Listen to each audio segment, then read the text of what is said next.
मु समस्त को स्वागत करुछु हमर यूट्यूब चैनल कैरियर क्लासेस को। आज Odisha public service commission OPSC तरफ गोटे सेकेंड नोटिफिकेशन आसी कहा पई ना पोस्ट ग्रेजुएट टीचर्स मानक पई आसी बा पीजीटी पोस्ट मानक पई आसी। तेणु देखिबा कौन अच्छी डिटेल्स नोटिफिकेशन वीडियो को लाइक करिवे और चैनल को सब्सक्राइब करिवे। तेणु चलंतु देखिबा नोटिफिकेशन रे कौन अच्छी हमर ए जो पीजीटी पोस्ट बाहर थला।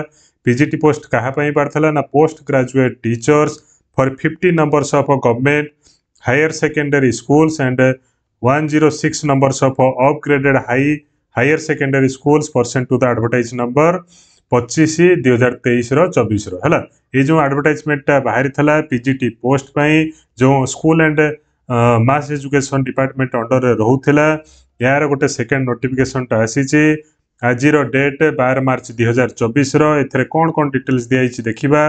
एथरे लिखाइछि जे it is for the information of all concerned that in view of several request हला several request रे कोन कराइछि ना कमिशन जो हमर ओपीएससी कमिशन अछि केतेटा डिसीजन निया जाइछि कोन डिसीजन नै छंती देखिबा।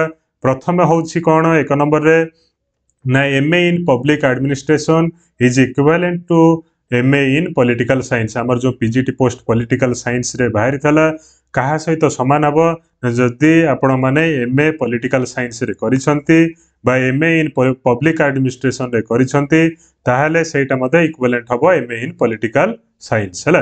पब्लिक एडमिनिस्ट्रेशन टा इक्वल हिजबो पॉलिटिकल साइंस सहित। सेमती सेकंड ऑप्शन रे कोन कोआ जाइछि ना the Acharya of central Sanskrit university considered equivalent with MA in Sanskrit हला। जो माने आचार्य करछंती सेंट्रल संस्कृत यूनिवर्सिटी रो सेटा इक्विवेलेंट हिजबो MA in संस्कृत। सेकंड गला थर्ड ऑप्शन रे कोन कोआइछि the syllabus of discipline of Sanskrit is substituted with new syllabus copy enclosed. ए जो हमर संस्कृत रो जो सिलेबस दिया इतला गुरु ताकू कोन कराइछि ना चेंजेस कराइछि एवं ए जो सिलेबसटा ओपीएससी साइट रे आपण माने देखि परिबे हला।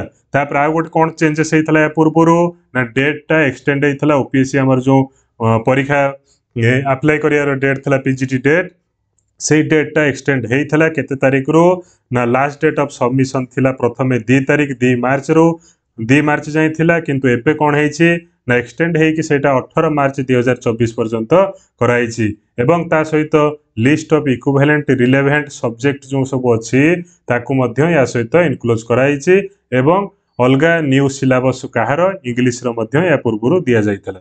धन्यवाद। डिटेल्स हमर ओपीएससी साइट रो पाई परिबे चाहिले मते कमेंट सेक्शन में जाई कमेंट करि परिबे वीडियो को लाइक करिवे और चैनल को सब्सक्राइब करिवे।